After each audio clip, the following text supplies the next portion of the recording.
Halo semuanya, perkenalkan nama saya Mima Aurel Purnaharanitolo dan hari ini saya akan membahas materi yang berkaitan dengan konsep rekam medis terintegrasi. Nah, sebelum itu akan banyak pokok-pokok bahasan yang akan saya bahas, jadi harus disimak dengan baik. Selanjutnya, kita akan masuk ke pembahasan yang berikut, yaitu konsep rekam medis terintegrasi. Sebelum itu, kita harus mengetahui dulu apa itu rekam medis. Nah, rekam medis sendiri adalah dokumen yang mencatat identitas pasien, hasil pemeriksaan, diagnosis pengobatan, dan layanan kesehatan lainnya. Fungsinya meliputi komunikasi antar tenaga kesehatan, sumber informasi untuk keputusan medis, dan bukti hukum. Pencatatan yang lengkap dan akurat sangat penting untuk menjamin mutu pelayanan dan keselamatan dari pasien.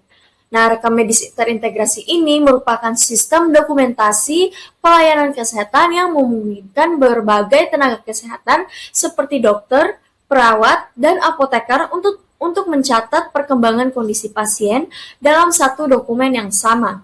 Nah, sistem ini bertujuan untuk meningkatkan koordinasi antar profesi kesehatan sehingga pelayanan yang diberikan kepada pasien lebih komprehensif, efektif, dan berkelanjutan. Selanjutnya kita masuk ke catatan perkembangan pasien terintegrasi atau CPPT. Nah, catatan perkembangan pasien terintegrasi ini adalah bagian dari rekam medis yang mendokumentasikan perkembangan kondisi pasien selama perawatan. Nah, CPPT ini memungkinkan tenaga kesehatan untuk mencatat observasi, analisis klinis, dan rencana intervensi sesuai dengan kompetensi dan memudahkan koordinasi dalam pengambilan keputusan klinis. Nah, apoteker memiliki peran penting dalam CPPT ini dengan mendokumentasikan evaluasi terapi obat dan mengidentifikasi masalah terkait obat atau DRP atau Drug Related Problems. Nah, dokumentasi ini biasanya menggunakan metode SOAP untuk analisis sistematis dan mudah dipahami oleh tenaga kesehatan lainnya.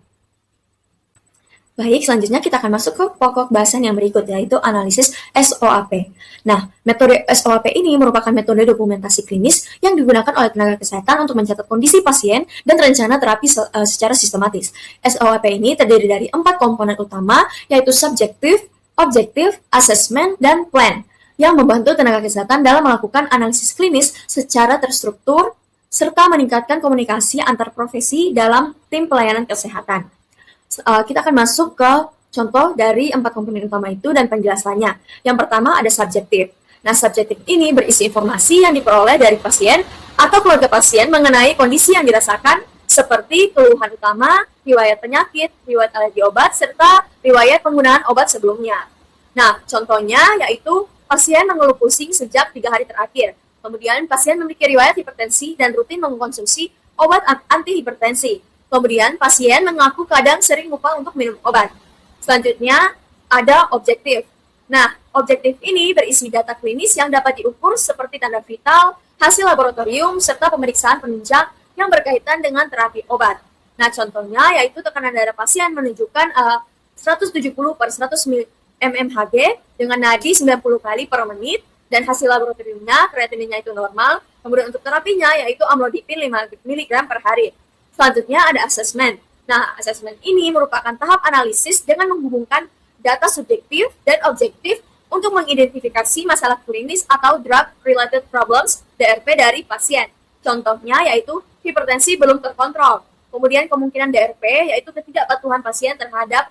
Baik, selanjutnya ada plan, yaitu berisi rencana tindakan untuk mengatasi masalah yang telah teridentifikasi seperti rekomendasi terapi, monitoring, dan edukasi pasien. Contohnya, memberikan edukasi kepada pasien tentang pentingnya kepatuhan minum obat, kemudian monitoring tekanan darah setiap hari, dan rekomendasi kepada dokter untuk evaluasi dosis antihipertensi jika tekanan darah itu tetap tinggi. Selanjutnya kita masuk ke pokok bahasan berikut, yaitu legalitas dan etika tata cara koreksi kesalahan penulisan rekam medis. Nah, dokumentasi rekam medis ini memiliki nilai hukum sehingga setiap tenaga kesehatan wajib melakukan pencatatan pelayanan kesehatan secara lengkap, jelas, dan dapat dipertanggungjawabkan. Nah, rekam medis juga harus mencantumkan identitas tenaga kesehatan yang memberikan pelayanan serta waktu pelayanan diberikan untuk menjamin akuntabilitas dalam pelayanan kesehatan. Kesalahan dalam penulisan rekam medis tidak boleh dihapus atau dihilangkan karena rekam medis merupakan dokumen hukum. Nah, apabila terjadi kesalahan penulisan, maka koreksi dilakukan dengan mencoret tulisan yang salah menggunakan satu garis sehingga tulisan asli masih dapat dibaca, kemudian menuliskan koreksi yang benar serta menambahkan paraf dan tanggal koreksi oleh petugas yang melakukan perbaikan.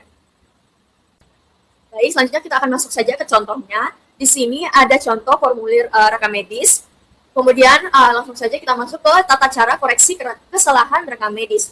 Nah, yang pertama, koreksi kesalahan penulisan. Tulisan yang salah dicoret dengan satu garis, kemudian tulisan asli harus tetap dapat dibaca, kemudian tuliskan data yang benar di dekatnya dan tambahkan paraf atau tanda tangan dari petugas. Selanjutnya, penambahan informasi yang terlewat. Nah, catatan tambahan ini ditulis sebagai entry baru, kemudian dicantumkan tanggal dan waktu pencatatan, sertakan nama dan paraf dari petugas. Nah, selanjutnya ada hal yang tidak diperbolehkan. Yang pertama itu menghapus tulisan dengan penghapus atau cairan koreksi, kemudian menutupi atau menghilangkan catatan asli, kemudian mengubah data tanpa tanda koreksi, dan koreksi tanpa paraf dan tanggal. Baik, ini adalah contoh koreksi kesalahan dari rekam medis. Nah, contoh yang salah itu tekanan darah pasien yaitu 120/80 mmHg. Setelah diperiksa kembali, ternyata nilai yang benar adalah 170/100 mmHg. Nah, untuk cara koreksi yang benar dalam rekam medis itu dituliskan kembali tekanan darah pasien yaitu 120/80 mmHg, kemudian dituliskan yang benar yaitu 170/100 mmHg. Nah, kemudian data yang salah itu yang 120 dicoret tapi tetap ditinggalkan terlihat. Kemudian ada para petugas yaitu tanda tangan dan menuliskan tanggal koreksinya. Misalkan tanggal 12 bulan. Baik, itu dia pokok-pokok bahasan yang telah dibahas mengenai materi konsep rekam medis terintegrasi. Nah, untuk kesimpulannya yaitu rekam medis terintegrasi merupakan sistem pencatatan pelayanan kesehatan yang memungkinkan seluruh tenaga kesehatan mendokumentasikan kondisi dan perkembangan pasien secara terpadu untuk meningkatkan koordinasi dan kualitas pelayanan.